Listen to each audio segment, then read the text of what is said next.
Formule complexe pour le FCL 55, la voix passive. Alors qu'est-ce que la voix passive exactement? La voix passive, c'est tout simplement une formulation grammaticale qui permet de parler de ce qui a été fait. Alors comment est-ce que je construis la voix passive en anglais? Alors j'ai besoin de deux choses.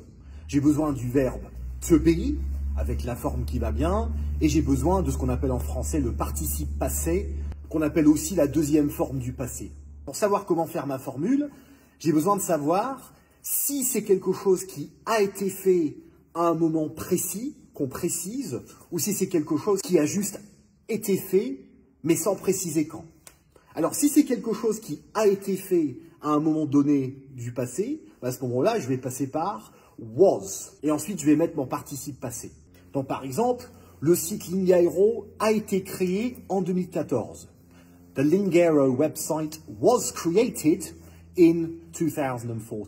Donc, je précise à quel moment ça a été fait. Et sinon, quand on ne sait pas à quel moment quelque chose a eu lieu, à ce moment-là, on va passer par have been, plus le participe passé. Donc, par exemple, je viens de voir que l'avion a été endommagé.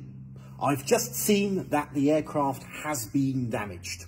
Donc, on sait que ça a été fait à un moment donné, mais on ne précise pas quand. Et si on veut combiner avec encore une formule complexe pour faire deux formules complexes en une seule, on peut aussi passer par would have been. Donc par exemple, l'embarquement aurait été fait plus tôt si nous n'avions pas eu de retard. Boarding would have been done earlier if we had not had a delay.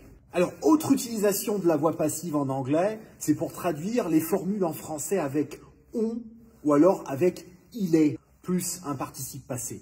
Donc par exemple, on nous a dit avant le départ que la piste 32 gauche était fermée. Donc là, en français, on peut passer par on, la personne inconnue qui nous dit quelque chose. Tandis qu'en anglais, pour traduire cette idée-là, on va passer plutôt par une voix passive. Donc au lieu de dire on nous a dit, on va dire we were told. Donc par exemple, we were told before departure that runway 32 left was closed. Pareil pour l'idée de « il est demandé à quelqu'un de faire quelque chose ».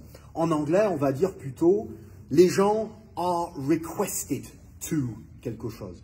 Il est demandé aux constructeurs amateurs de bien vouloir bâcher leur kit par temps froid. Amateur aeroplane builders are kindly requested to put a cover on their kits when the weather is cold. Autre exemple, c'est avec une formule avec « donner ».